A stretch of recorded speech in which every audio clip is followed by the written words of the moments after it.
Okay students, आज हम लोग क्लास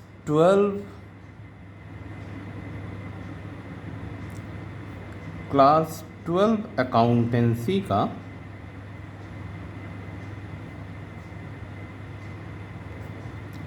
फर्स्ट चैप्टर शुरू करते हैं।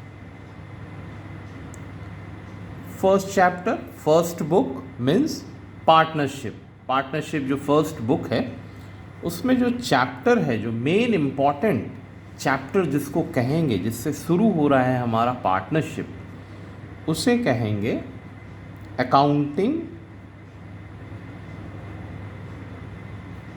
Accounting for partnership firm.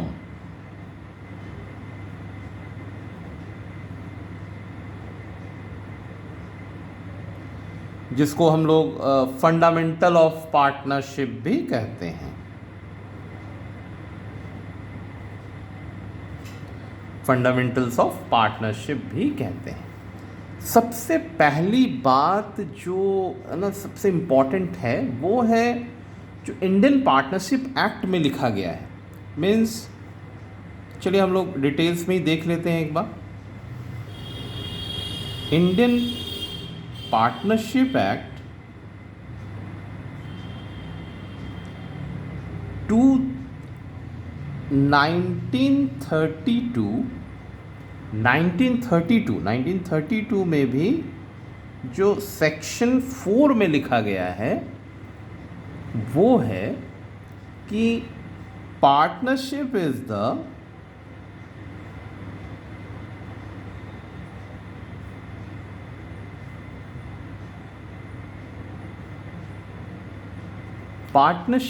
The relations between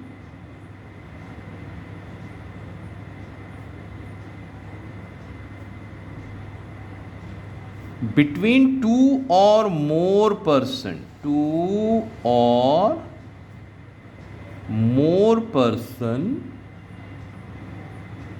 who have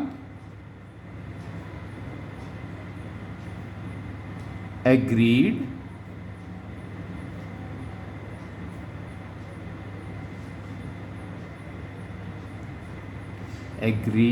to share the profits। अब देखिए, किसी भी फर्म को स्टार्ट करने के समय हम लोग कभी भी ये सोच के नहीं स्टार्ट करते हैं कि चलो भाई लॉस करते हैं, है ना। ये सारी चीज़ें, सारी डिटेल्स हम लोग क्लास 11 के बिजनेस स्टडीज टॉपिक में पढ़ चुके हैं। किसी फर्म को स्टार्ट करने के लिए हम लोग कभी ये मोटिव लेके नहीं चलते हैं कि चलो लॉस करते हैं। ऑलवेज, है ना, have a motive to gain a profit. Fine. Two who have agreed to share the profit of a business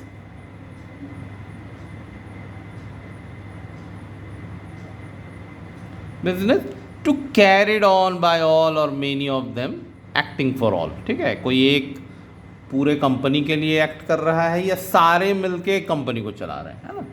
ये बहुत मेन हमारा पार्टनरशिप फर्म का।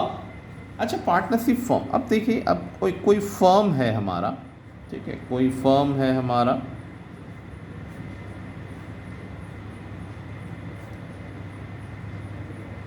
अब इस फर्म को जो हम लोग क्लास 11 में पढ़ चुके हैं कि एक अगर सोल प्रोप्राइटर है तो वो चलाएगा। अब पार्टनरशिप की ज़रूरत क्यों पड़ती है? क्योंकि वो अकेले उसको कैरी नहीं कर पा रहा, यानी उसके सारे एक्टिविटीज़ को एक फर्म के, एक प्रोडक्शन यूनिट का या ट्रेडिंग यूनिट के सारे एक्टिविटीज़ को वो अकेले कैरी नहीं कर पाता है, जिसके कारण they require one more help. तो इस हेल्पिंग हैंड को, है ना, तो इसको एक नाम दे दिया गया है कि पार्टनरशिप में कर रहे हैं हम लोग। ठीक है, तो अब जो है एक ही फर्म के काम को 2 लोग मिलके कर रहे हैं या फिर 3 लोग मिलके कर रहे हैं। ठीक है, तो इसको हम लोग ये कह सकते हैं कि जो इसका फर्स्ट फीचर निकल के आया, फर्स्ट फीचर हमारा यही निकला कि they require two or more person,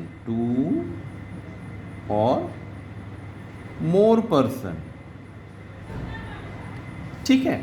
अब बात है कि भाई 2 और मोर पर्सन बोलने से तो नहीं होता है सिर्फ, है ना। ये सारी चीज़ें देखिए, ये फंडामेंटल्स है। थोड़ा सा हम लोग थ्योरी, जो रिलेटेड थ्योरी है, जो अभी हमारे जो न्यूमेरिक क्वेश्चंस जो होंगे, जो अकाउंटिंग क्वेश्चंस होंगे, उससे रिलेटेड जो भी थ्योरी इम्पॉर्टेंट है उसको हम लोग डिस्कस करेंगे। अदरवाइज हम लोग थ्योरीज को थोड़ा कम करेंगे और न्यूमेरिकल्स पे ज़्यादा ध्यान रखेंगे। बट ये ज़रूरी है कि ये हम लोग क्यों 2 और मोर पर्सन बोलते हैं। देखिए, मिनिमम इस पे जो है, जो कहते हैं मिनिमम की अगर बात करें तो मिनिमम हमारा 2 पर्सन होना ज़रूरी है। एंड मैक्सिमम जो है वो हमारा 50% होना ज़रूरी है। ये कैसे पता चला हमें? तो ये पार्टनरशिप एक्ट 1932 में लिखा हुआ है। तो एक तो फीचर हो गया 2 और मोर पर्सन होने चाहिए। सेकंड फीचर होगा कि भाई इनके बीच में एक एग्रीमेंट होना चाहिए, ठीक है। ये भी एक बहुत बड़ा इम्पॉर्टेंट पार्ट है, एग्रीमेंट होना चाहिए। अच्छा, एग्रीमेंट जो है 2 तरीके से हो सकते हैं, रिटन भी हो सकता है, ओरल भी हो सकता है। रिटन में एक डॉक्यूमेंट आता है जिसे कहते हैं क्या? यस, सभी कोई ठीक समझ रहे हैं, जो हम लोग 11th क्लास में पढ़ चुके हैं। उसे कहते हैं पार्टनरशिप डीड, यानी रिटन अगर सारे इन्फॉर्मेशन लिखे हों तो उसे कहेंगे पार्टनरशिप डीड। और ओरल में तो है ही है कि भाई हम लोग, है ना, आपस में ही डिसाइड कर लिए कि तुम ये काम कर लेना, तुम वो काम कर लेना, है ना। इस तरीके से हम लोग चलना चालू कर देते हैं। तो हमारे 2 फीचर्स हो गए। एक तो हो गए कि 2 और मोर पर्सन होने चाहिए, आपस में पार्टनरशिप में एग्रीमेंट होना चाहिए। एग्रीमेंट कुछ भी हो सकता है, चाहे रिटन हो सकता है, चाहे ओरल हो सकता है। पार्टनरशिप जो पार्टनरशिप एक्ट 1932 है वो कोई स्पेसिफाई नहीं कर रहा है कि आपको ऐसा ही करना चाहिए, है ना। आप कुछ भी कर सकते हैं। हम लोग रिटन को ज़्यादा प्रेफर क्यों करते हैं? क्योंकि इससे क्या है कि अगर इन फ्यूचर कोई डिस्प्यूट्स हैं तो उस डिस्प्यूट को सॉल्व कर सकें, यानी किसी लीगल अथॉरिटी के पास उसका सॉल्यूशन ढूंढ सकें। ओरल में कुछ भी नहीं हो सकता। ओरल बस जब तक हम लोग हाँ में हाँ बोलेंगे तब तक ठीक है। कोई भी पार्टनर अगर मुकर गया किसी चीज़ से तो हम लोग उसका कुछ नहीं कर सकते हैं, ठीक है। थर्ड एक्टिविटी, जो थर्ड फीचर्स है, हम लोग उसे कह सकते हैं कि ये एक लॉफुल एक्टिविटी होना चाहिए। लॉफुल एक्टिविटी होना चाहिए। अब लॉफुल एक्टिविटी क्या हुआ? मतलब ऐसा नहीं कि भाई हमारा जो है चीज़ें जो हैं चरस गांजा का काम कर रहे हैं हम लोग, उस वैसा नहीं चलेगा, ठीक है। तो लीगल एक्टिविटीज़ होनी चाहिए, ठीक है। फिर ये भी कह सकते हैं, जो इनका और भी फीचर आ रहा है कि म्यूचुअल एजेंसी होना चाहिए।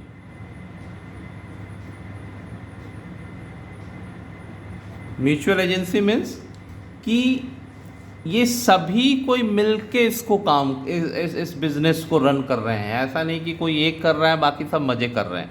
तो ये म्यूचुअल एजेंसी होनी चाहिए, रिलेशनशिप होनी चाहिए सारे पार्टनर्स के बीच में, ठीक है। इसको और डिटेल्स में ले जाने की ज़रूरत नहीं है। ये सारी चीज़ें आप लोग बहुत अच्छे से समझ जाएंगे, ठीक है। अब दूसरा जो मेजर कंसेप्ट होता है वो है कि, है ना, पार्टनरशिप डीड।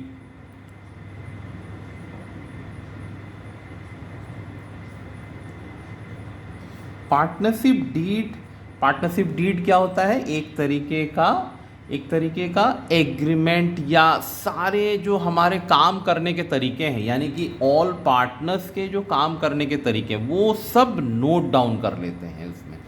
इसको पार्टनरशिप डीड कहते हैं। क्या क्या कंटेंट होगा इसमें? कंटेंट होगा कि पार्टनरशिप जो है वो एक लीगल बिजनेस होगा, फिर उसमें सिग्नेचर होंगे, इसमें पार्टनर्स के नेम होंगे, है ना, उनके प्रॉफिट डिस्ट्रीब्यूशन के जो भी उनके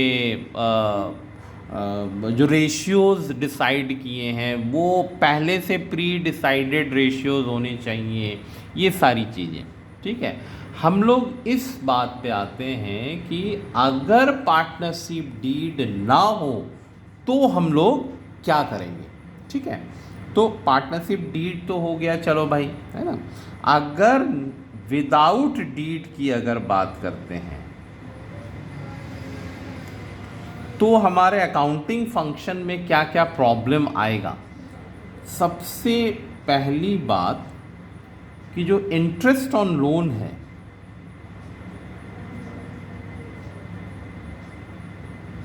अगर पार्टनरशिप डीड लिखा हुआ है, पार्टनरशिप डीड में अगर इंटरेस्ट ऑन लोन का जो भी परसेंटेज दिया हुआ है तो वो तो उसी हिसाब से चार्ज होगा। ठीक है, लेकिन अगर पार्टनरशिप डीड नहीं फॉलो करती है कोई फर्म तो उस पे पार्टनर्स ने अगर कोई पैसा इन्वेस्ट किया है तो उसे 6% पर एनम जरूर से मिलना चाहिए। ध्यान दें, पार्टनरशिप डीड अगर है तब तो फुल चार्ज होगा, जितना भी पार्टनरशिप डीड में लिखा हुआ है, इधर 10%, 12%, 15%, जो भी लिखा हुआ है। अगर विदाउट डीड है, यानी कि कोई भी इसका पहले से प्री डिटरमाइंड कुछ भी नहीं है हम लोग, तो उस पे हमारा 6% पर एनम होगा। ठीक है, अब अगर रेंट की बात करते हैं, अगर रेंट की बात करते हैं कि अगर हमें किसी पार्टनर ने हमें रेंट दिया है, ठीक है, तो जो पार्टनरशिप डीड बोल रहा है वो तो हमारा फॉलो होगा ही। ठीक है, और अगर विदाउट डीड है तब भी फॉलो होगा। यानी रेंट यानी कि जो बहुत एसेंशियल पार्ट है, जो आउटसाइडर के लिए है, जो आउटसाइडर सोर्सेस होते हैं हमारे जो रेवेन्यू के या हमारे एक्सपेंसेस के, उसको हमें एनी हाउ पे करना होगा। अब आते हैं इंटरनल पार्ट में यानी कि शेयरिंग प्रॉफिट एंड लॉस का। शेयरिंग प्रॉफिट एंड लॉस अगर डीड फॉलो करते हैं तो जो भी शेयरिंग प्रॉफिट है उसके हिसाब से चलेंगे, लेकिन अगर विदाउट डीड है तो बहुत important student just note down कि ये डिस्ट्रीब्यूशन इक्वल होगा, ये डिस्ट्रीब्यूशन इक्वल होगा। ठीक है, इसी तरीके से हमारा इंटरेस्ट ऑन कैपिटल का भी सीन है। अगर पार्टनरशिप डीड फॉलो करते हैं तो जितना भी इंटरेस्ट ऑन कैपिटल की बात कर रहे हैं वो सब कुछ होगा, लेकिन अगर हमारा पार्टनरशिप डीड फॉलो नहीं करते हैं तो इंटरेस्ट ऑन कैपिटल जो है वो नहीं आएगा, मतलब हम उसको पे नहीं करेंगे, मीन्स नॉट परमिटेड। ठीक है, बहुत इंपॉर्टेंट पार्ट है ये। एक और हम लोग देख लेते हैं कि अगर इंटरेस्ट ऑन ड्राइंग की अगर बात करते हैं तो अगर पार्टनरशिप डीड है तो इट्स ओके, अगर पार्टनरशिप डीड नहीं है तो नॉट परमिटेड। ठीक है, एक और पॉइंट हम लोग देख लेते हैं, अगर सैलरी या कमीशन की बात अगर कहते हैं, अगर पार्टनरशिप डीड फॉलो करता है तो जो भी पार्टनरशिप डीड में लिखा हुआ है कि ये पार्टनर को इतना कमीशन मिलना चाहिए, उस पार्टनर को इतना सैलरी मिलना चाहिए, वो ठीक है, बिल्कुल मिलेगा। लेकिन अगर कंपनी नहीं फॉलो करती है तो यहाँ भी नॉट परमिटेड, मतलब कितना भी क्वेश्चन आपको बताए कि भाई इनको इतना सैलरी देना है, उसको उतना कमीशन देना है, उससे हमें कोई मतलब नहीं है। अगर क्वेश्चन में स्पेसिफाई है कि the firm is not following partnership deed, तो उसे सैलरी कमीशन नहीं मिलेगा। अंडरस्टूड? चलिए हम लोग आगे बढ़ते हैं।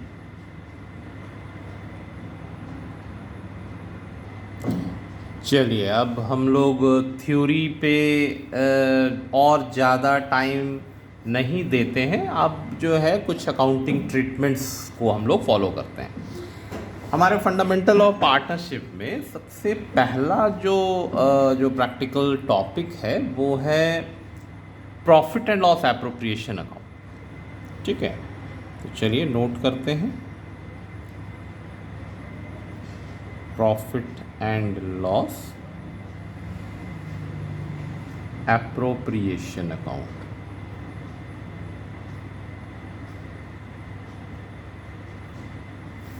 अब profit and loss appropriation account में होता क्या क्या है, चलिए इसको ज़रा एक फॉर्मेट बना के हम लोग देख लेते हैं।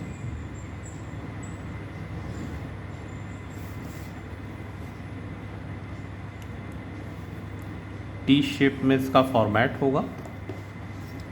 हमारे जो सबसे पहला आइटम होता है वो है क्रेडिट साइड में, जिसमें होगा जो भी हमारे क्वेश्चन में प्रॉफिट गिवन होगा उसे हम लोग पहले लिखते हैं, यानी प्रॉफिट एंड लॉस अकाउंट। ये जनरली क्या है, हमारा प्रॉफिट है। तो सबसे पहले जो भी हमारा प्रॉफिट दे रखा होगा, इसके बाद क्वेश्चन आपको अगर बताता है कि पार्टनर्स को इंटरेस्ट ऑन कैपिटल देना है, ठीक है, तो जो भी रेशियो दे रखा होगा उसके हिसाब से हम लोग बांट देंगे, उसे आउटर कॉलम में लिख देंगे। फिर बहुत समय क्वेश्चन में दिया हुआ रहेगा कि पार्टनर्स को सैलरी मिल रहा है, तो उसे भी जितने भी पार्टनर को बोल रहा है, अगर एक पार्टनर को बोल रहा है तो एक को दें, दो पार्टनर को बोल रहा है तो दो को दें, तो उसे भी हम लोग फाइंड करके हम लोग लिख लेंगे। बहुत समय ये भी कहता है कि प्रॉफिट का कुछ पार्ट जो है फर्म एज अ रिज़र्व रखती है, तो उसे भी लिख दें, जनरल रिज़र्व में ट्रांसफ़र करती है। बहुत समय ये मिलेगा हमें कि भाई पार्टनर्स ने जो ड्राइंग्स लिया है उस पे उसे इंटरेस्ट पे करना होगा, तो वो फर्म के लिए प्रॉफिट है, तो profit all comes in credit side, तो इसे भी यहाँ पर स्पेसिफाई कर लें। इंटरेस्ट ऑन ड्राइंग में जितने भी पार्टनर हैं, हम लोग जैसे एक इमेजिनरी लेके चल रहे हैं कि दो पार्टनर हैं, बस हमारा और इससे ज़्यादा डिफ़िकल्ट क्वेश्चन नहीं बनाता है, तो हमारा ये टोटल हो गया। जो भी बैलेंसिंग होगा उसे हम लोग डिस्ट्रीब्यूट कर देते हैं उनके कैपिटल रेशियो में। तो जो भी हमारा प्रॉफिट आया यहाँ पर उसे डिस्ट्रीब्यूट कर दिया हमने ए में और बी में। ये बैलेंसिंग फिगर है बेसिकली, ठीक है। तो ये हमारा प्रॉफिट एंड लॉस एप्रोप्रिएशन का एक फॉर्मेट है, स्पेसिमेन है, ठीक है।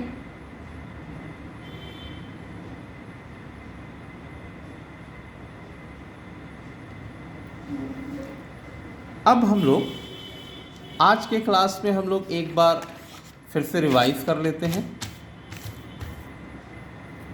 नेक्स्ट क्लास में हम लोग इसके आगे के पार्ट कुछ क्वेश्चन के साथ हम लोग फिर से शुरू करेंगे। चलिए एक बार सारी चीज़ों को रिवाइज कर लेते हैं। पार्टनरशिप एक्ट हमारा ये कहता है कि partnership is the relations between two or more person who have agreed to share the profit of a business. ठीक है, कैसे पार्टनरशिप शुरू होता है? एक जो सोल प्रोप्राइटर है वो अगर अकेले बिजनेस को कैरी नहीं कर सकता है तो 2 पर्सन या 3 पर्सन या 4 पर्सन, जिसके बारे में हम लोग ये जानते हैं कि एज पर है ना partnership act minimum 2 person partnership firm में होने ही चाहिए और मैक्सिमम 50 होने चाहिए। इस पे भी डिटेल्स जो है वो आपको मैं इसका PDF शेयर कर दूंगा, जिसमें आपको और ज़्यादा क्लियरेंस हो जाएगा। एग्रीमेंट होने चाहिए। एग्रीमेंट रिटन भी हो सकता है, ओरल भी हो सकता है। रिटन अगर होता है तो किस फॉर्म में होगा? वो एक उसे कहते हैं पार्टनरशिप डीड। ठीक है, क्यों जरूरी है हमें रिटन में करना? पार्टनरशिप एक्ट जो है वो कहीं भी आपको स्पेसिफाई नहीं कर रहा है या कंपलसरी नहीं कर रहा है कि आपको पार्टनरशिप एग्रीमेंट रिटन फॉर्म में करना ही चाहिए। लेकिन हम लोग क्यों करते हैं? ताकि हमारा जो है किसी भी तरीके का डिस्प्यूट हो तो उस डिस्प्यूट से हम लोग बच सकें, है ना। फिर है कि ये एक लॉफुल एक्टिविटी होनी चाहिए, एक म्यूचुअल एजेंसी होनी चाहिए। चलिए, ये तो हमारा फीचर या जिसकी बात करें। मेन हमारा जो अकाउंटिंग में जो हमारा जो इफ़ेक्ट आएगा, जिसको हमें लर्न रखना है, ठीक है, वो है कि अगर कंपनी पार्टनरशिप डीड फॉलो नहीं करती है तब इंटरेस्ट ऑन लोन जो है वो 6% पर एनम देना ही होगा। अगर फॉलो करती है तब तो जो बोलता है, जितना परसेंट बोलता है वो हमें देना है। अगर फॉलो नहीं करती है तब 6% पर एनम देना ही होगा। This is compulsory. ठीक है, अगर रेंट दे रहे हैं आउटसाइड को तो रेंट भी, जितना भी रेंट है वो पे करना ही होगा। इसमें आप ये नहीं कह सकते हैं कि विदाउट डीड है तो हम रेंट भी पे नहीं करेंगे। भाई मुफ्त का किसी के, है ना, अपना फॉर्म जो है किसी दूसरे के घर में हम लोग फ्री का नहीं चला सकते हैं। अब यहाँ पर से टर्न हो जा रहा है कि अगर पार्टनरशिप डीड अगर फॉलो नहीं कर रहे हैं तो शेयरिंग प्रॉफिट एंड लॉस जो है वो इक्वल होगा। यानी कि अगर कोई रेशियो दे भी रखा है और लास्ट में ये वर्ड लिख दिया है कि the company is not following partnership deed, तब हम उसे इक्वल बांटेंगे। उसमें रेशियो का कोई फ़ायदा नहीं है, वो सिर्फ कंफ्यूज करने के लिए है। अगर इंटरेस्ट ऑन कैपिटल की बात करते हैं, अगर विदाउट डीड है तो कोई इंटरेस्ट ऑन कैपिटल नहीं मिलेगा, नहीं मिलेगा। इस बात को ध्यान में रखेंगे। Interest on drawing, interest on drawing का भी सेम प्रोसेस है। अगर पार्टनरशिप डीड नहीं है तो कोई इंटरेस्ट ऑन ड्राइंग पे नहीं करना है पार्टनर्स को। अगर सैलरी कमीशन की बात है तब भी कोई सैलरी नहीं मिलेगा, कोई कमीशन नहीं मिलेगा। This all happened only the company follow partnership deed. ठीक है स्टूडेंट्स, चलिए अब हम लोग ये सीखें कि पार्टनर्स प्रॉफिट एंड लॉस, ये हमारा अकाउंटिंग ट्रीटमेंट अब चालू हो जा रहा है। हम लोग बेसिकली अपने वीडियोस में इन्हीं टॉपिक्स को ज़्यादा स्पेसिफाई करेंगे जिसमें कि अकाउंटिंग ट्रीटमेंट्स हो। तो अकाउंटिंग ट्रीटमेंट्स में फंडामेंटल में सबसे पहला फंडामेंटल यही है कि इसमें profit and loss appropriation first topic है हमारा। इसको सीखेंगे, उसके बाद बहुत सारी चीज़ें हैं, धीरे धीरे 1 बाय 1 हम लोग सीखते चले जाएंगे।